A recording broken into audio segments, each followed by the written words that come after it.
Hello friends, welcome back to my channel. In this video I will teach you how to push your local project to Bitbucket repository. Okay, let's get started.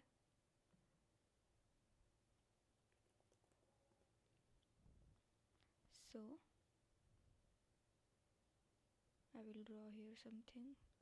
Let's say this is our local machine and this is our Bitbucket. Okay, I will name it for better understanding.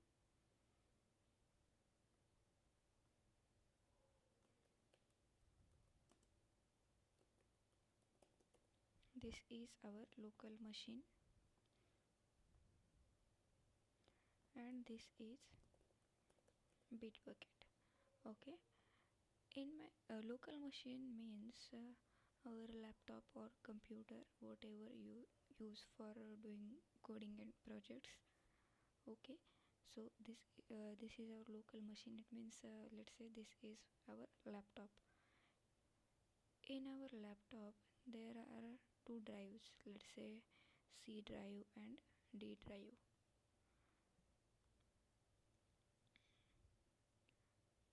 This is my C drive and this is D drive. Okay, in D drive there is my project. In D drive here is my project. This is my local project. Okay, so this is my project.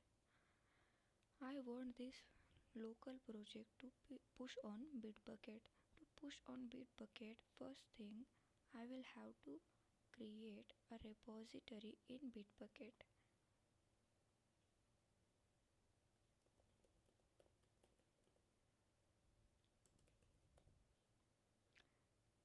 I have to create a repository in Bitbucket, and then on that repository I will push my project. Okay, so this is my project. To push my project to Bitbucket, I have to make connection in between my local machine and Bitbucket. To make a connection in between them, I have to use some Git commands. To make connection and pushing my project, I will use Git commands. What Git commands we have to use and what are those for, everything we will discuss in this video. First of all, let us create a demo project and then we will create a repository on Bitbucket. After that, we will write some Git commands to make this project ready to be pushed on Bitbucket, and after that we will push it on Bitbucket. Okay, let's get started. First of all, I will go to browser and here I will search for Spring Initializer. For now, I will create a starter Spring project. Instead of Spring Initializer, you can also write starter.spring.io. This website will be opened. Okay. In Spring Initializer, here we can see we have to fill some data. We have to give some input to create a starter project. Okay. So first thing, we have to mention the project type or build type. Spring Initializer provide three build types that are Gradle Groovy, Gradle Kotlin and Maven. For most of the Java project we use Maven build tool, so I will go with Maven. And it is asking me for languages. Basically it will give three options. Here we can see Java, Kotlin and Groovy. I will go with Java. And then Spring Boot. Spring Boot versions are there. There are some Spring Boot versions. Here we can see that are 3.4, 3.3, 3.2, etc. For some versions, here you can see the snapshot in bracket.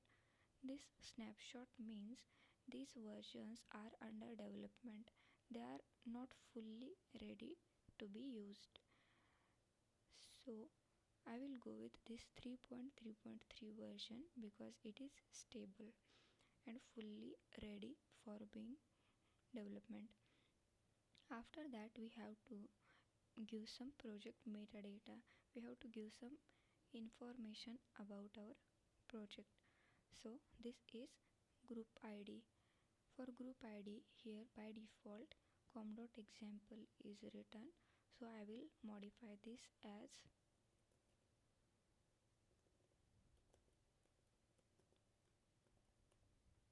com.internship, and artifact ID I will use for now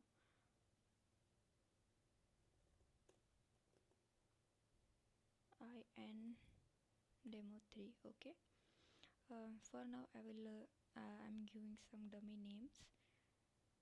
Okay, so name, let's say let it name I will not modify this name.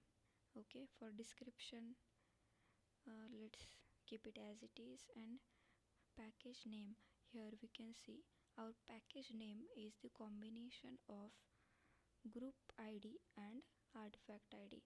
Our group ID is com.internship and our artifact ID is in demo 3. Okay, so this is our base package. Under this base package, our main class will be created by default by the Spring, and it will annotated by Spring annotation. Packaging, for packaging there are two types, that are jar and var. For now I will use jar only, and Java version, that are 22, 21 and 17. I will go with 17 version. After that, we have to add some dependencies. To add dependencies, here we can see add dependency option. After that, here is one new dialog box will be opened. For now I want web dependency only, so I'm searching for web. Here you can see Spring Web. Okay, here Spring Web dependency is added successfully in this project. By clicking on add dependency option, we can add multiple dependencies. Let's say Spring Boot DevTools dependency I have added here. This DevTool dependency is very helpful. It provides fast application restart, live reload and configuration for enhanced development experience. If we accidentally added some dependency and we don't want that dependency, we can simply click here and the dependency will be gone.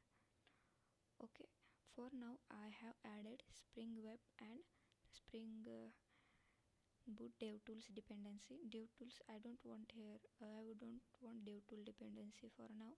Let's say I will go with Spring Boot Spring Web dependency only. Okay, after that I have to click on generate option. By clicking on this generate option, a zip file will be downloaded for me. Okay, so I got a zip file. Here we can see in demo3.zip. Okay, I will go to file explorer and in downloads option, here we can see in demo3 file got downloaded successfully. Okay, I will extract this file in downloads folder only for now on. Okay, I got this file. After opening that, here we can see some basic files are created by default. Here src folder, in src main test java resources and our package, that is com internship dot in demo 3. And here we can see in demo 3 dot application, this is our main class. Our main class is annotated with Spring Boot application. Okay, So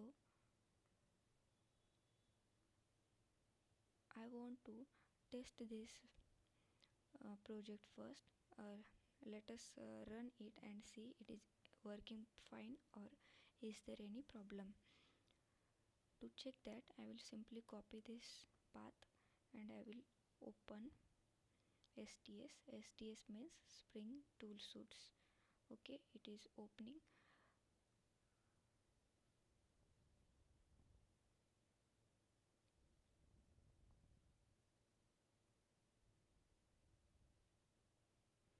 Let's wait for some time. It will take some time. Okay, so it is open now. I will clean this project, clean and clean. Now I will right click here and click on import existing Maven project. Next, and here I will paste the URL, browse, and here we can see pom.xml file. This pom.xml file is very important file for Maven projects. In this pom.xml file, all the configuration, all the dependencies, everything we add in pom.xml file. Okay, in advanced option here I will give a name, in demo 3. Okay, finish.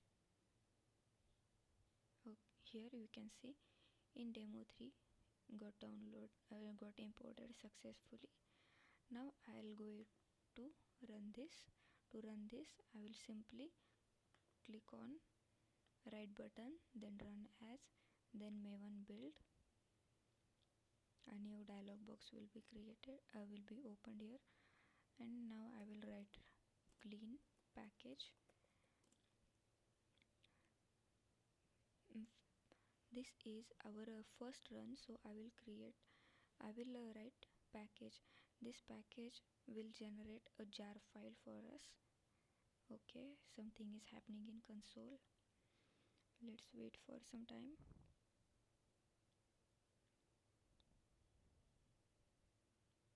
Okay, build success, here you can see.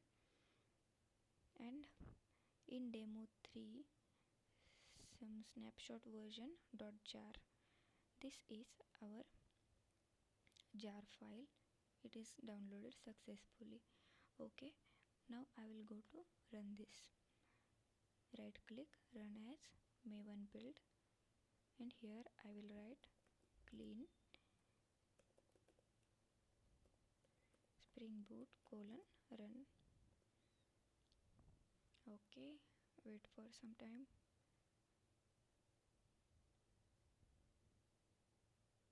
Okay, it is showing me some error. Let us see what is that.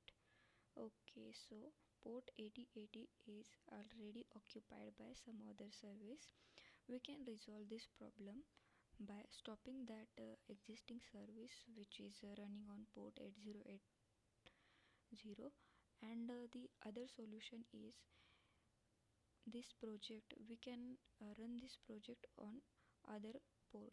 So for now I will run this project on some other port. So to run this project I will go to src main resource. In src main resource there is a file that is application.properties. I will open this file and here I will write server.port and I will give a port name, let's say 8089. Okay, I am simply saving this and let us rerun this. Run as Maven build clean spring boot run. Okay, now it will run. Let's wait for some time. Okay, so Tomcat is started on port 8089 which we have configured in application.properties. Okay, now Spring Boot is opened up and our service is successfully running on 8089. Okay, so our project is working fine. Now I will go to Bitbucket. In Bitbucket, this is the Bitbucket's website. Bitbucket is developed by Atlassian company. Bitbucket is a version control tool. Okay, so this is my Bitbucket workspace. If you are new to Bitbucket, first thing you have to sign up first. After that, we will you can have this workspace.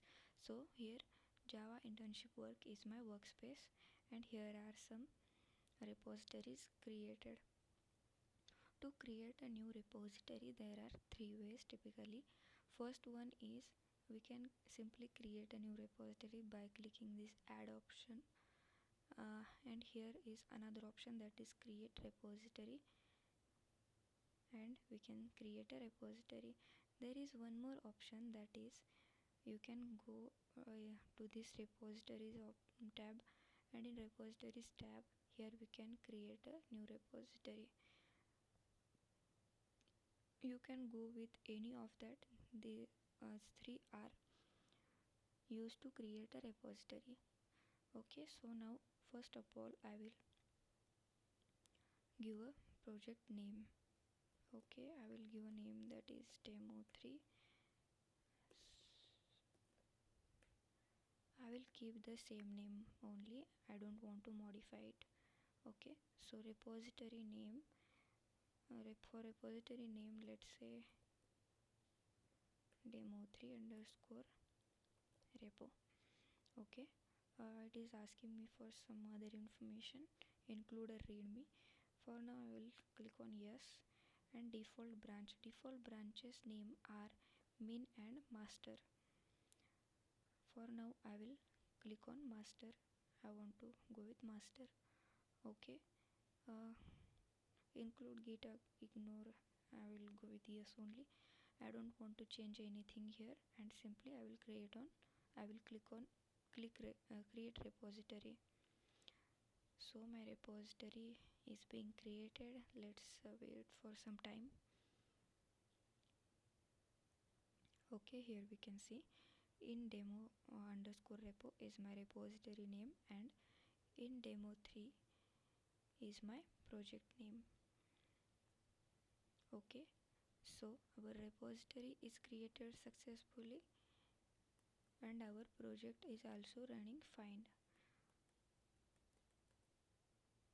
Here in this diagram our project is working fine, our repository is also being created. Now the time to use git commands.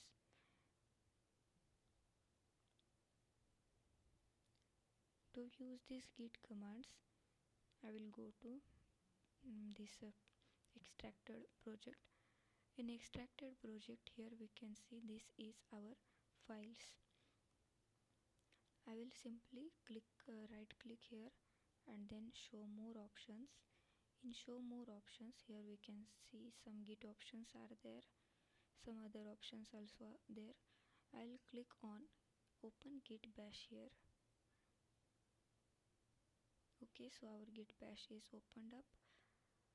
So now we will write first command, that is git init. Git init command, this command will create a local repository. It will initialize our project. So I will click enter here. So here we can see .git. In our project folder also .git folder will be created here. We can see .git. In this .git there are some files configurations, some folders are there. These folders will help our git to track the changes in our project and manage our project. So our local project is initialized using git init command, and we got our .git folder also. So now the next step is we have to make connection between our local and remote repository. I am using the word remote and local. So local means something which we have locally, which we have downloaded in our machine, that is not connected with the internet. And remote means something which is on internet, on cloud, etc. So Bitbucket is a version control tool, and it is available on the internet, so we can call it remote. Okay, so now we have to make a connection between our local machine and our Bitbucket. To make connection between them, we write a command, that is git remote origin,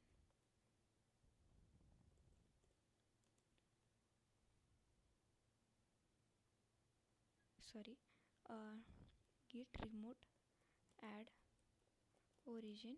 And now we have to give the URL. To give the URL, I will open my Bitbucket. Here we can see the clone option. This clone option is used to clone our repository in source tree and VS Code. For now, here we can see git.clone. For now, I want this URL only. I don't want to clone this. I just want this URL to establish connection between local and remote repository. Okay, I have copied it, and here I will paste it. Okay, it is pasted, and enter. So connection is established successfully. Our local and remote repository are linked with each other. So now next step is I will see what folders, what files are there in my project. To check what files, what folders are there, there is another git command, that is git status. Okay, git status command. Here using git status command, here we can see these are the files or folders which are there in my project. These files are here in my project. Okay, so here we can see untracked files. Untracked means these files are not tracked by our remote repository. There are two concepts are there, that is unstaged and staged. Unstaged means some changes or some files which we have include, but they are not tracked by version control tool, that will go in unstaged area. And staged means uh, let's say we have did some modification in our project. That modification will go in unstaged area, that is untracked. Now we want to track that changes. For tracking that changes, we will move those items from unstaged area to staged area. Files or changes in staged area are tracked by version control tool. After moving it from unstaged to staged area, we have to make a commit. Commit means we have to tell our version control tool what changes we have made. That is, we have to write some message. Our next step is this files are untracked. Now we want to add these files in staged area. To add this file, there is a git command, that is git add space dot. Using git add command, we can add these files in staged area. Here I am writing dot. This dot is used to add all these files. If we want to add a specific file, then instead of dot, we can give the file name. Okay, so for now I want to add all those files, that's why I am writing here a dot. Okay, The command is git add space dot. Okay, enter. It is showing me some warning. Let us rewrite this command. Okay, so these files are added successfully. Now we can see the status here. Earlier it was showing in red color, now it is showing in green color, and here we can see new file, new file, new file. Okay, for now I will. Okay, so now already we have discussed that we are moving these files from unstaged to staged area. After moving these files, we have to commit it. We have to tell our version control tool using a text message that what changes we have made. So to write a commit, there is a format or there is a command. Let's see what is that command. That command is git commit minus m and our message. This is my initial commit. Okay, so this is our command, that is git commit minus m flag and our commit message. This minus m flag is used to write message description. We write commit in a double quotation. Okay, so our command is ready. I am hitting enter. So 8 files are changed, and this is our command. This is my initial commit. Our files are moved from unstashed area to staged area, and our commit is also successful. So now the time to push. So for pushing I will write git push and enter. It is showing me some fatal error, that is the current branch master has no upstream branch. So upstream means this is our first push. For first push we use git push minus u origin master.